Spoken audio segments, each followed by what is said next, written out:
A film came out this weekend that had the highest box office numbers since the beginning of the pandemic. That's the sequel to Venom, the new one, Carnage or whatever. That is not the film I'm going to discuss today because a huge different group of us were more interested in what's going on over in Jersey, especially what was going on 30 years before one of certainly my number one favorite TV series of all time and one of the most popular and definitely, arguably, the most important television series, bare minimum of the last quarter century, but one of the greatest of all time. That would be the Many Saints of Newark, the prequel. I'm going to review everything about it, my thoughts. I want to hear yours.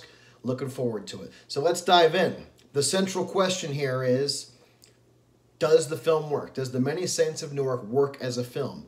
The two subcategories of that question would be, does it work as a standalone film for people who are not avid viewers, big fans, loyal followers of the original Sopranos series? And then the flip side, does it work within the Sopranoverse as a prequel to that series? Does the film serve its predecessor?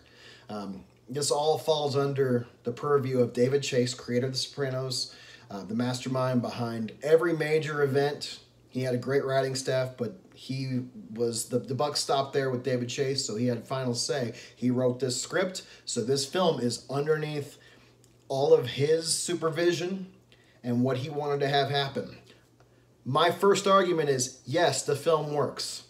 It works as a standalone, and it works as a part of the greater story of the Sopranos series. Why does it work as a standalone? I'm going to get into all kinds of different reasons why, but the main reason why is it's simply compelling and engaging from beginning to end. There are a lot of storytelling choices that people don't like from this film. Most of the people that I've read who don't like some of the storytelling choices are big Sopranos fans. I would not be surprised if a lot of people who like this movie are either A, not big Sopranos fans, just didn't get into it when it was on, or B, have never even seen any of it, and they're just going to see what they think is going to be a gangster flick, perhaps think maybe too much it's going to be an action flick. But I would argue that it works. Now, my backstory. I've been a Sopranos fan since I was 15 years old. Came out in the winter, early 1999. I remember with my parents having an HBO subscription. It was being talked about everywhere. It was a huge deal. And this is when the internet, of course, was in its infancy. So before the internet took over with social media, people were talking about this show. My best friends and I were watching this show. We were watching, and I mean, it was mind-blowing what we were watching, especially in our teenage years. I have watched the series, I don't know, a handful of times, 4 or 5 times, and it's grown on me with every single rewatch. I think it's better each time, which really says something about the depth of the writing, the performances, all the nuance of that series. So I come from, 22 years of fandom of this series. So I come into it as somebody who has some internal biases, some I probably am not even aware of, blind things. So from the perspective of somebody who's watched it so much, there were so many little nods throughout the film to things that I appreciate. I mean, especially they did include Uncle Junior, his original comment about Tony not having the makings of a varsity athlete. I love that they included that in the film. It was fantastic. So if you appreciate moments like that from the series, there's a lot of little moments like that. There are some stories that got told about the older generation. They have payoffs in this film, and a lot of great in-jokes and such. That has its downside too that I'll get to in a little bit, but overall I enjoyed most of the nods to the lore of the Sopranoverse. And this was all set up by Tony talking about his father's generation, and of course Dickie Moltisanti, the generation that came before him. And he starts the series talking about coming in at the end of the American dream, coming in at the end of this thing of ours, La Costa Nostra, and feeling like he missed out on what was best. So there's a certain romanticism in Tony Soprano's mind in the series about this time that we're watching in this film that lays the groundwork for it. And that is further layered by the way that the narration takes place, which if you haven't seen the film, it's a very creative way that they have this film narrated. That's all I'm going to say about that, because I think you should go in blind to what I mean by that. If you've seen the series, it'll hit you right away. As soon as the film opens, it did me. I got chills right away when I figured out what was going on. Now, what is the essence of this film? What is the point of this film? Well, David Chase has gone on record talking about how he's wanted to tell this story for a long time. He's had trepidation about it. He's had some hesitance to do it. But the reason he decided to is because the Newark riot of 1967, his parents, that was their neighborhood. That's where David Chase came of age. It's where they came from. And he remembers it vaguely, but he felt like there was a story there that needed to be told. Now, I've read and heard people saying this film, Sopranos' world has been ruined by this film being part of the woke culture, being too woke. And I think that's just I'm just going to say a BS complaint, because I think he's trying to tell the story of, you have these Italian Americans and you have these black Americans, and they're coming to a head in this neighborhood. And think about it. It's 1967. Thinking about what was going on in this country, it would be severely dishonest not to tell that part of the story if you're going to set this story in that time frame. So basically, you have the lead African-American character, Leslie Odom Jr., who I thought gave a fantastic performance, being kind of the catalyst for what happens a lot in the film. And I think the depiction of race relations, I didn't even see that the film, when people bring up this woke thing, I don't understand it. I didn't see that the film came down on any side of the equation. I think it was trying to be as objective as possible, or here was what was right, here was what was wrong, and here's what everybody had to say about it, for better or worse. This is what happened, the closest we can come. And then most importantly, what is those events, what do they have, what impact do they have on the people, the characters that we're following that are involved? And I think it was pretty objective down in the middle, seeing it from Harold, Leslie Odom Jr.'s character, and then, of course, Dickie, seeing it from both their perspectives and how they had an impact on what was to follow. So I think that was a good base point for it. I think the base point of watching Tony Soprano's completely messed up family dynamics from when he was a kid, I think he's about 12 years old or so when the film begins, maybe a little bit younger, in the first half of the film or so, set in 67. And then, 16, 17 by the time we get to 1971 later in the film. And you get to see Johnny Boy and Livia at their absolute finest, complete dysfunction, no healthy coping mechanisms. And, I think the film does a pretty good job of portraying the kind of impact that had, the reasons why Tony Soprano is entering therapy when the Sopranos series starts. I think we got a pretty darn good idea. Some of it was a little bit too heavy-handed, hit us in the head with a sledgehammer, not real subtle, but some of that needed to happen just to demonstrate what kind of dysfunction and, emotional and verbal abuse, that kind of thing that was going on there. Now, the performances to me are what sell this, and the performances, from my point of view, they overcome a lot of the little points in the screenplay and in the narrative that I might take mild issue with, particularly the guy who plays Dickie Moltisanti, Alessandro Nivola. I thought he gave an absolutely outstanding lead performance in this film. And make no mistake, this film is not about young Tony Soprano. He's a supporting character. Dickie is the central main character, and I'm going to get to why I think that might upset or have upset some people, but he's a compelling character, and if you know anything about his son, Christopher Moltisanti, it's of vital interest and importance to this universe to watch this man. His performance was outstanding. Vera Farmiga, as I expected, knocked it out of the park. I've heard people say she seemed like she was playing more of a Carmela character than Livia. Well, you could maybe say some Freudian things there, some Oedipal things there, some implications, but I definitely saw it as a young Livia. She hit it right on the money, especially a certain scene where she breaks out the absolutely classic, infamous "poor you" when talking to her son, among many other things. I thought she's just a fantastic actress. I think she's one of the best actresses on the planet right now. Leslie Odom Jr., I mentioned earlier, he is absolute dynamite. Very, very compelling and magnetic. Every time he's on screen, your eyes are drawn to him. Gives a lot of non-verbal nods that are extremely engaging, like I said. John Bernthal does his John Bernthal thing. He's a great choice for Johnny Boy Soprano with his over-the-top, super macho portrayal there. And then Ray Liotta plays Dickie Moltisanti's father, so they call him Hollywood Dick. I'll tell you, I don't want to give away too much here. If you haven't seen the film, what I will say is he gives two polar opposite performances in what he does. And you'll have to see what I mean. And I thought some of it was over the top and maybe a little too much until I realized what the other shoe dropped. And then I realized he was giving a very nuanced, double-sided performance. And then, of course, I can't go too much longer without mentioning the absolute master James Gandolfini's son, Michael. And the fact that he earned his spot, had to audition 3 times, earned his spot playing young Tony Soprano, playing the young version of the character that's one of the most famous and iconic characters in the history of television or any other visual art form.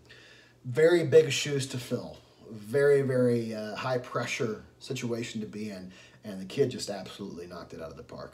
I mean, he was outstanding. He has this underplaying thing, and then when it does boil over, when the underplaying grows and it boils over into some more, explosive moments, it caught you, especially because he's so low-key, so likable, so lovable. It's all of Tony's stuff that you're drawn to in the series before all the craziness and evil acts he's committed have worn him down, and you see this youthful, beautiful spirit, and then you also see the impact of his dysfunctional upbringing and the fact that his family is connected, of course, to the mob, and all the stuff going on around him that he knows is happening, and it all influences him, and it's just a fantastic performance, the way Michael subtly portrays what happened to Tony's heart and to his mind and to his soul that led to the erosion that we witness in the series. Can't go too much longer without listing this ridiculous, amazing amount of music in the film. I don't want to give away why some songs work so well in certain scenes, but the most crucial ones would be the needle drops from Gil Scott-Heron.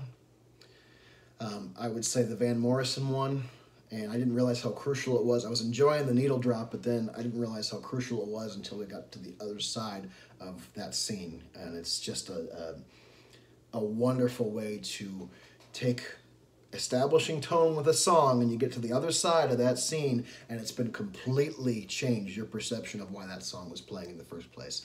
Great, great technique. Scott McKenzie's If You're Going to San Francisco, Wear Some Flowers in Your Hair. Very well done, especially the scene it's juxtaposed, what comes before it, and it cuts right to that song. Very clever, but not too clever to be overly cheeky. There's a really fun scene with the Steve Miller Band playing over it. And then, of course, you can't have a David Chase film, show, anything without the Rolling Stones. So, of course, there is a nice scene set to an absolute classic from the Stones. Some stuff from Mountain that Tony's listening to. Not Mississippi Queen. The Jackson 5 plays at one point, and then there are some surprise musical moments I won't spoil for you in case you haven't seen the film yet. Now, what did I not like about this film? Well, number one, some of the younger versions of the characters came across more like caricatures than really good performances. I'm thinking first, and I forget the actor's name. Let me pull this up, but I'm thinking first of the guy who played young Sylvia Dante, of course, famously portrayed by the legendary Stephen Van Zandt in the original series, of course, of the E Street Band. Here it's John Magaro, and it's felt more like, I agree with one review I read that felt more like it came off of a sketch comedy show than it did as a real genuine performance. It was, he was overdoing the facial expressions, overdoing the physicality of Syl's character, and it just kind of came across as cartoonish and goofy. He should have dialed it back a step, and director Alan Taylor should have noticed that and told him, let's dial it back a step, or let's use a different take in the editing room. I don't know. Either way, it's too much, and he wasn't the only one. The guy who played Big Pussy Bompensero, the young version of him, Samson, I'm going to brutalize his last name here, Mokiola, and then Billy Magnuson as Polly Walnuts. They were okay. They were serviceable. The guy who played Syl, he missed the mark there. It was just too much going for the goofier parts of the character as opposed to the soul and the essence of that character and why he worked in the series. I would say the biggest thing, I don't have a problem with this because I don't think it's David Chase's fault or Alan Taylor's fault, and certainly not the actor's fault. I think it's HBO's fault, Warner Brothers' fault. The biggest thing I think working against this film is the advertising. The advertising, I mean, it's this giant, if you look it up right now on any site just about, the big poster says, "Who made Tony Soprano?" And of course, it's about Dicky Moltisanti, and that's the idea. You know, he made him, which is the double meaning, of course, of made in the mafia term, and then who created this guy. And I think it's a little misleading as to what the film's trying to accomplish. And all the advertising follows suit there. I saw a recent trailer that was all about scenes concerning Tony. He's not the main character. It's one of the important plot points is what does Dickie and this part of the timeline have, what impact does that have on who becomes the guy who's Tony Soprano later on that we know and love and hate simultaneously. It's one aspect, but it is not the central focal point of the film. And I think HBO did it for the reasons that they do anything, to sell tickets, sell streams, but it's a little misleading, and I think that pissed off some Sopranos fans. In the same token, one thing I would say is I question, does the film justify Tony's idolization of Dickie that we witnessed in the series? I'm not quite sure it earns that all the way. There are some really, really brilliant points in the film that lean a little bit into that, but does it fully earn it? I can't answer a full yes or no, but I question it severely. Now, the reviews have been mixed, mostly swaying positive, but as I mentioned and implied earlier, there's a lot of Sopranos fans that wanted more, is what I've heard a lot, or, you know, it's just kind of eh. I was personally moved multiple times. I got chills from references to the series, and I got chills just from the pathos of the film and the emotionality of the characters, and Dickie's journey, especially his arc, is extremely emotional. But the reviews I've read, you know, have said it's a narrative mess. I don't agree with that. I think it's pretty straightforward. The plot, there's not a whole lot to it. There doesn't need to be a whole lot to it. And maybe that's the other complaint. Maybe that's the other side of things, is people go in expecting an action movie. Well, I question, if you're a Sopranos fan, why would you ever expect this to be an action movie? Are you the same people that week to week, back when the series was on, would say, nobody got whacked this week, it's not worth watching? If so, I'm not sure why you're still watching at this point. Having said that, it is an extremely violent film. It's just not violent and action-packed all the way through. The outbursts of violence, just like on the series, are part of what make it work, is the long periods of dialogue, slower, quieter scenes. And then by the time the violence erupts, it hits you out of nowhere and it has impact. Some of it's shocking. You've seen worse things in film, and it still just takes you by storm. Box office wise, apparently it's right around $7.5 million. I can't find the budget anywhere online to know how much it cost them to make this, so I don't know if it's a financial success or not. Plus, we got to take into account the fact that the majority of people are watching on HBO Max that are watching it right now. I have no idea how that impacts its success from a number standpoint, but it's being talked about all over the internet, everywhere. The HBO Max aspect, I know David Chase was not happy about that, but these are the times in which we find ourselves. It's either temporary, or it's the wave of the future, or a combination thereof. Now, will there be more from it? A lot of people are wanting more, and the question is, are they going to make a sequel?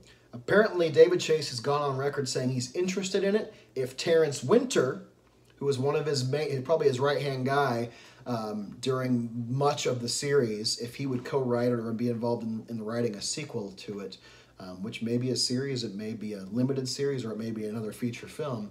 And Terrence Winter immediately replied that he would absolutely be on board. And of course, he went on to create Boardwalk Empire, and then did Vinyl with Scorsese and such. So he's a talented guy, as much as Vinyl sucked and disappointed me. Boardwalk Empire is one of the classic underrated series in television history, for my money. So people want more. They don't think this is fleshed out enough, or that it should have been made a series. Maybe they'll get what they want. I certainly hope so. I can never have too much of the Sopranos world. Hence, I'm making my longest video right now ranting and raving about it, because I love this film. I love this world. The faults in there, I think they're made up for by the strengths. Plus, I'm just so fond of living in this immersive universe with these people that I'll watch anything that they put out. And I didn't like Chase's film Not Fade Away too much. It took some weird experimental detours that just didn't work the way the weird experimentation worked on The Sopranos. But this film, to me, it works. And I love how it feels like you're living in 1967 and 71. It feels like a film of its time, almost as if it were made then, between just the way the film is shot, the sequences, the pacing, the music, everything about it. So I recommend it. I recommend you go in blind. Anything I've said in this review that might spoil a scene or two, no big deal. There's a few things I will not say because I think as a Sopranos fan, you should go in as blindly as possible and not read reviews and see what you think. Let me know in the comments. Let me know what I'm wrong about. Let me know what you agree with. Let me know what you think should happen next. And maybe I should start a new feature when I inevitably start my rewatch of the original Sopranos series where we can review it and watch together and discuss it. Let me know if that's of interest to you. Hit the like button, please. If you like my content and you want me to create more of it, that will motivate me highly. Even more would be if you hit that subscribe button. If you like what I've been doing and you want to see more of it, I'm enjoying doing this for you, but I want to make sure we're all on board together. The ship does not sail on its own, so join me and share this, subscribe, like, everything. I appreciate you watching if you made it all the way to the end. Everybody take care and have a good one.